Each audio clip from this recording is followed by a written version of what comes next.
Hi. நம்ம இன்றைக்கி என்ன பார்க்க போகிறோம்னா, இப்போ ஒர்க் அவுட் செய்யக்குள்ளே கடைசியாக முடித்ததும் பேக் பெயின் இந்த மாதிரி நிறைய பேர்த்துக்கு இருக்கும். கம்பல்சரி ஒர்க் அவுட்டுன்னு செஞ்சாவே, ஜிம்முன்னு ஒர்க் அவுட் செஞ்சாவே நீங்கள் வந்து குட் மார்னிங் எக்ஸசைஸ் செய்யணும். அப்போ செஞ்சால் தான் அந்த இடுப்பு வந்து நல்லா கொஞ்சம் வலுவு எதையும். இப்போ நீங்கள் வந்து ஜிம்மு செய்கிறவங்க தான் செய்யணும்லாம் இல்லை. இப்போ டூ வீலரில் போகிறவங்க, வீட்லேயே சும்மாவே இருப்பாங்க, அவங்களுக்கு எல்லாத்துக்குமே இந்த பேக் பெயின் இருக்கும். பார்த்திங்கன்னா இந்த இடத்துல இருக்கும் வலி, இந்த இடத்துல வலி இருக்கும். இது என்ன பண்ணுறது? இந்த இடம், இந்த இடத்துல வலி இருக்குது. இதுக்கு என்ன பண்ணலான்னு பார்த்தீங்கன்னா, சும்மா நம்ம வீட்டிலேருந்தே எக்ஸசைஸ் செய்யலாம். குட் மார்னிங் ஒர்க் அவுட்டுன்ட்டு அது வந்து நாங்கள் ஜிம்மு செஞ்சுட்டு கடைசியாக கிளம்பக்குள்ளே அந்த ஒர்க் அவுட் செய்வோம். அது என்ன பண்ணணுன்னு பார்த்தீங்கன்னா, இப்படி குமிஞ்சு விழுங்கணும். அப்படி பண்ணக்குள்ளே அந்த இடத்துல அது வலுவடையும். இப்போ உங்களுக்கு பண்ணி காட்டுறேன் பாருங்கள்.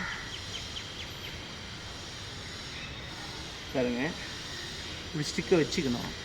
இப்படி ஸ்டிக்கை வச்சுக்கிட்டு காலை இந்த அளவு வச்சுக்கிட்டு அப்படியே பாருங்களா.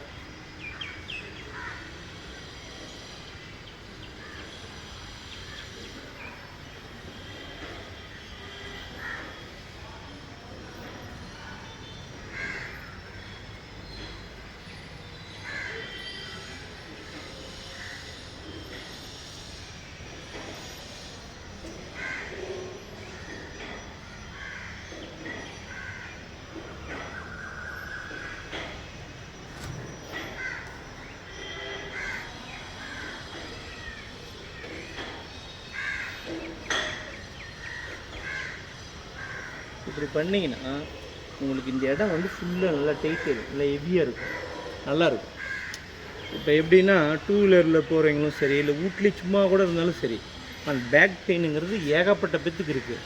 அது என்ன பண்ணணுன்னு பார்த்தீங்கன்னா, இதை மாதிரி நீங்கள் நான் குமிஞ்சு இப்போ எப்படி செஞ்சனோ, இந்த ஒர்க் அவுட் பேர் பார்த்தீங்கன்னா குட் மார்னிங் ஒர்க் அவுட்டுங்க. நாங்கள் ஒர்க் அவுட் செய்கிறவங்களும் செய்வோம். ஜிம்மில் கம்பல்சரி இது செய்யணும். செஞ்சால் என்ன ஆகும்னா, நீங்கள் இப்படி இது இதாக உங்களுக்கு இந்த இடம் வந்து நல்லா வலுவடைக்குள்ளே உங்களுக்கு நல்லா இதாக இருக்கும். அதே மாதிரி பெயின் இருக்குது, உங்களுக்கு வலி இருக்குதுன்னா கம்பல்சரி டெய்லியும் இந்த மாதிரி ஸ்டிக்கோ இல்லை வீட்டில், ஆனால் மேக்ஸிமம் எல்லாத்துக்குமே வருது, லேடிஸுக்கு ஏகப்பட்ட பேத்துக்கு இருக்குது. அதுக்கு பார்த்திங்கன்னா இந்த மாதிரி ஒரு ஸ்டிக்கோ இல்லை மாப்புச்சி எதுவாக இருந்தாலும் சரி, அப்படி வச்சு நீங்கள் சொன்ன மாதிரி இப்படி இந்த இதே செய்யலாம். இப்படி நிமிடுறீங்க, எவ்வளோதான். இப்படி இது நீங்கள் செஞ்சு பாருங்கள். எவ்வளோ செய்கிறீங்கன்னா, ஒரு நாளைக்கு 10 செய்யுங்க, ஒரு கவுண்ட்டு 2 கவுண்ட்டு செய்யுங்க.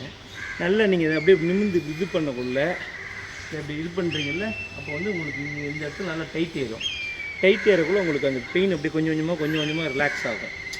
எக்ஸ்ட்ரான் ஆகாது, அதுலேருந்து கம்மியாக தான் வருவோம். நீங்கள் ஒரு சின்ன ஒர்க் அவுட் தான், நீங்கள் வீட்டில் இருந்து செய்யலாம், இல்லை ஜிம்முக்கு போகிறவங்க பார்த்தாலும் சரி, கம்பல்சரி இந்த ஒர்க் அவுட் செய்யணும்.